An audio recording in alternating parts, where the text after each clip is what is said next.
साथियों, इस वीडियो में स्क्रीन पर दिखाए गए बिंदुओं पर चर्चा करेंगे। चलिए शुरू करते हैं पहले पॉइंट से। साथियों, टीपू सुल्तान ने अपने राज्य के उद्योग धंधों और व्यापार की अपूर्व उन्नति की थी। खासकर मैसूर के अंदर सूती, ऊनी और रेशमी कपड़ों के उद्योग ने जितनी तरक्की टीपू के समय में की थी, उतनी उससे पहले या उसके बाद तक कभी नहीं हुई। उसके लोहे इत्यादि के कारखानों में अन्य चीज़ों के अलावा बढ़िया से बढ़िया तोपें और 2 नली तथा 3 नली बंदूकें ढलती थी। अब दूसरा पॉइंट, टीपू का विद्या प्रेम।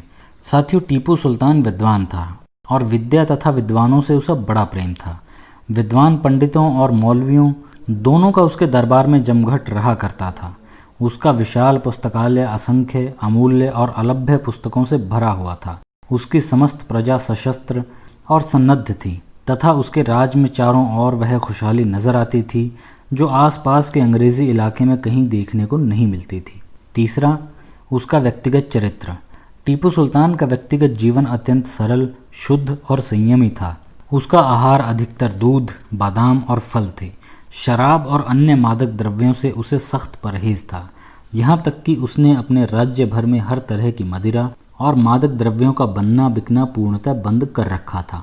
स्त्री जाति के सतीत्व की रक्षा का उसे ज़बरदस्त ख्याल रहता था। अपनी लड़ाइयों में वह इसका खास ख्याल रखता था कि उसके सिपाही इस विषय में कोई गलती न कर बैठें। यदि कभी किसी से इसके विपरीत आचरण हो जाता था तो टीपू अपराधी को कड़े से कड़ा दंड देता था।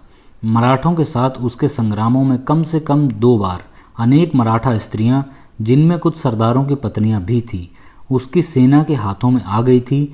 दोनों बार टीपू ने उन स्त्रियों को बड़े आदर के साथ अलग खेमों में रखा और फिर जब तक अभी युद्ध जारी रहा था उन्हें पालकियों में बिठाकर अपनी सेना की हिफाजत में मराठों के खेमों तक पहुंचवा दिया था। चौथा, अंग्रेज़ों का पक्का दुश्मन। साथियों, इस सब के अलावा टीपू अपने बाप के समान वीर योद्धा और ऊंचे दर्जे का सेनापति था। 17 साल की अवस्था से ही उसने संग्राम विजय करने शुरू कर दिए थे। पिता के ही समान वह आज़ादी का सच्चा प्रेमी और देश के अंदर विदेशियों की साम्राज्य पिपासा का पक्का दुश्मन था। अपने समय का वही एकमात्र भारतीय नरेश था जिसके पास विदेशियों के मुकाबले के लिए सुसन्नद्ध और प्रबल जल सेना थी, क्योंकि मराठों की जल सेना उस समय तक काफ़ी घट चुकी थी। वास्तव में हैदर अली और टीपू सुल्तान से बढ़कर शत्रु अंग्रेज़ों को भारत में कोई नहीं मिला। टीपू सुल्तान के विरुद्ध अंग्रेज़ इतिहास लेखकों के विष उगलने की यही सबसे बड़ी वजह है।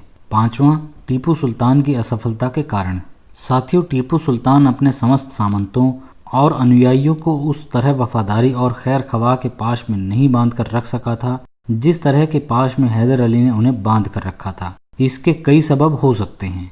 एक इतिहास लेखक ने लिखा है कि हैदर अपने जिन बागी मुलाजिमों को एक बार बर्खास्त कर देता था उन्हें दोबारा अपने यहाँ नहीं रखता था, किंतु टीपू का व्यवहार इसके विपरीत था। वह इस तरह के आदमियों को एक बार सजा देकर उन्हें फिर बहाल कर देता था।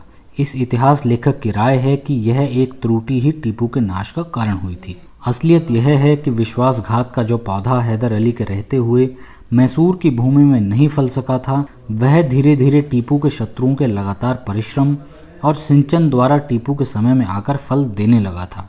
संभव है कि देशघातकता के उस महान पाप से भारतीय आत्मा को मुक्त करने के लिए, जिसने वास्तव में वीर टीपू की शक्ति को चारों ओर से घेर कर चकनाचूर कर दिया, भारत का एक बार विदेशी शासन के कटु अनुभवों से निकलना आवश्यक था। जो कुछ भी रहा हो, टीपू सुल्तान वीर, योग्य और अपनी प्रजा का सच्चा हितैषी था।